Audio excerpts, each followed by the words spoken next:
দেশি মুরগির রান্না শুরু থেকে শেষ পর্যন্ত থাকছে আজকের ভিডিওতে। হ্যালো এভরিওয়ান, আসসালামু আলাইকুম। কি অবস্থা সবার? আশা করি সবাই ভালো আছেন।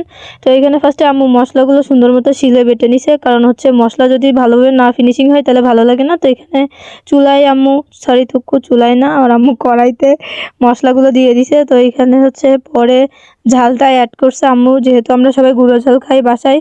তো এই কারণে আম্মু গুঁড়া ঝালটা দিয়ে ভালোভাবে আম্মু মশলাটারে মিক্সড করতেছে। তারপরে এখানে এখন কিছু লবণ অ্যাড করা হবে।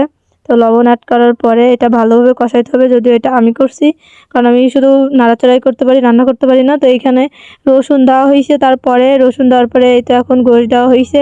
তো এটা ভালোভাবে এখন হচ্ছে নাড়াচাড়া করতে হবে যেন মশলাটা পুরোপুরিভাবে মিশে যায়। এই জন্য তো এটা আম্মুই করতেছে, কারণ হচ্ছে এতগুলো ভারী আমার পক্ষে কষানো সম্ভব না। তাই তো এইখানে আম্মু অনেকক্ষণ ধরে আর কি কষাচ্ছে, কারণ এইখান থেকে যতক্ষণ পর্যন্ত না গোশের একটা পানি আছে ওইটা না বাহির হবে ততক্ষণ পর্যন্ত এটাতে কোনো স্বাদ আসবে না। এই জন্য আম্মু এখানে লাল লাল করে ভেজে নিচ্ছে।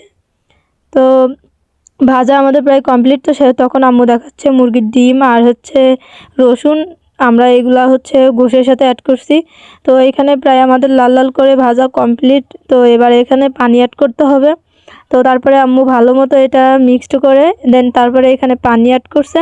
পানি অ্যাড করে এখন দিয়ে দিছে সিদ্ধ হইতে। এই তো আমাদের গোশটা কমপ্লিট। তো এখন খাওয়ার পালা। আজকের ভিডিও এই পর্যন্ত। Thank you for watching.